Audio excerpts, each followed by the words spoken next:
대학 졸업 후 물리치료사로 병원에 취업한 지 2년쯤 되었을 때였을 겁니다. 이상 증상을 보이는 환자가 입원했어요. 초등학교 5학년 12살 아이였죠.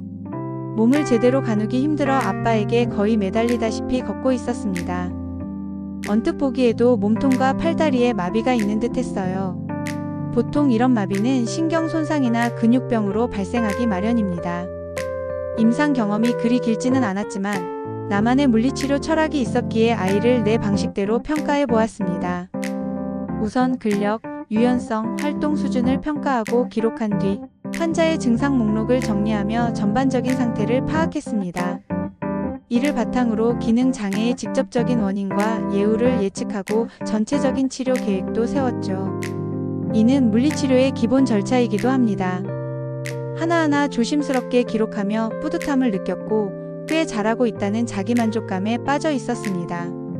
그러고 나서 환자에 대한 더 많은 정보를 얻기 위해 검진 차트를 살펴보았습니다. 그런데 그 차트에는 도저히 믿을 수 없는 내용이 적혀 있었어요. 놀랍게도 마비가 있을 만한 신체적 원인이 전혀 없다는 겁니다. 마비는 대부분 신체적인 문제로 발생하지만 이 아이의 마비는 전혀 다른 이유에서 비롯된 것이었습니다. 팔다리 마비의 직접적인 원인은 정신과적인 문제였고 진단명은 생전 처음 들어보는 전환장애였습니다. 도무지 이해되지 않았어요. 눈으로 확인할 수 있는 이상이 전혀 없는데 어떻게 마비가 생길 수 있을까요? 환자의 증상을 보고 곧바로 이런 진단을 내린 주치의의 판단력에 감탄할 수밖에 없었습니다. 학교에서는 이런 질환에 대해 배운 적이 없었거든요. 아니, 솔직히 말해 우리나라에서 이런 환자를 직접 치료해 본 물리치료사는 0.00001%도 되지 않을 겁니다. 그때 처음 깨달았습니다. 신체적인 문제가 없어도 팔다리가 마비될 수 있다는 사실을요. 결국 내가 예상했던 질병이 아니었기에 어렴풋이 세워두었던 치료 계획은 아무런 의미가 없게 되었습니다. 일단 전환장애가 무엇인지부터 알아봐야 했습니다. 그래서 같은 병원에서 근무 중인 선배 물리치료사에게 물어보았습니다. 그는 예전에 자신이 치료했던 전환장애 환자에 대한 경험을 자세히 들려주었죠. 그 당시 환자는 사지마비 증상으로 전혀 몸을 움직이지 못했고 마비 증상이 너무 심해서 욕창까지 생길 정도였다고 합니다. 욕창은 신체 일부가 지속적으로 압박을 받아 혈액순환이 차단되면서 살이 썩어가는 증상입니다. 이러한 사실을 통해 나는 알게 되었습니다. 전환장애는 단순히 마비를 흉내내는 장난이 아니라 환자 자신도 통제할 수 없는 실제로 나타나는 신체 증상이라는 것을요. 너무 궁금한 마음에 병원 의무기록실에 요청하여 지난 5년간 전환장애로 입원한 환자들의 검진 차트를 받아보았습니다.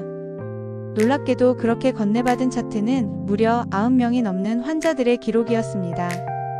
모든 차트를 하나하나 읽어보면서 놀라움을 감출 수 없었어요.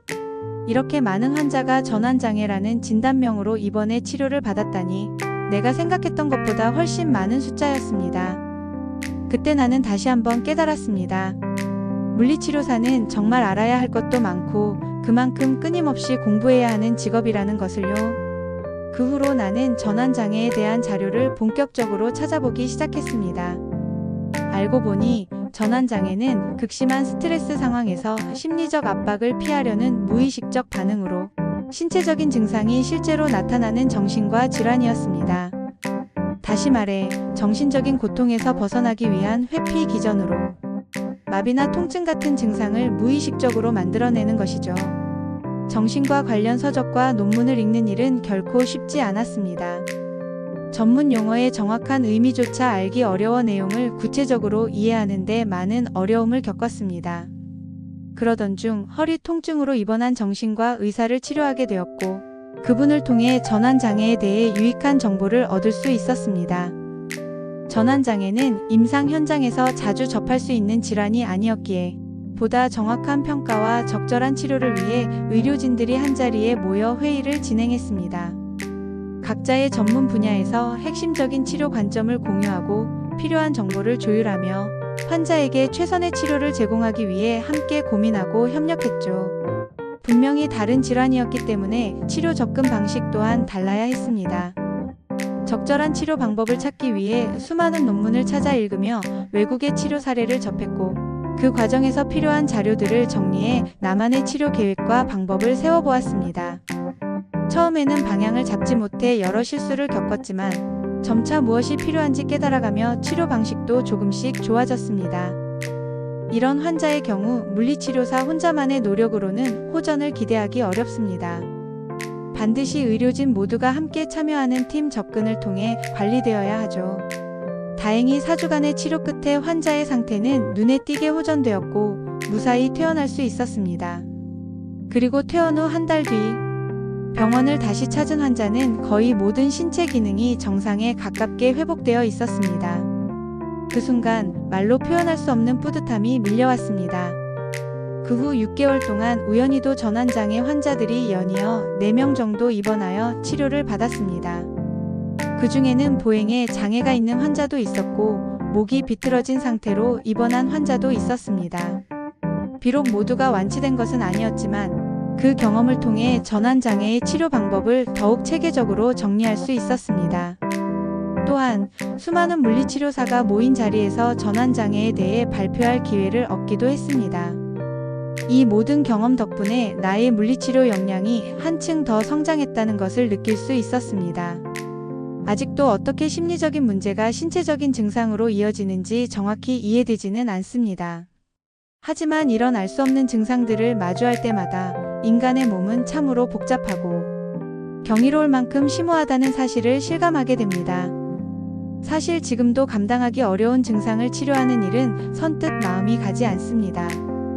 그러나 이해하기 힘들고 풀기 어려운 문제들을 해결하려 애쓰는 과정 속에서 조금씩 성장해가는 내 모습을 돌아보면 이 또한 물리치료사만이 누릴 수 있는 특별한 행복이 아닐까 생각하게 됩니다.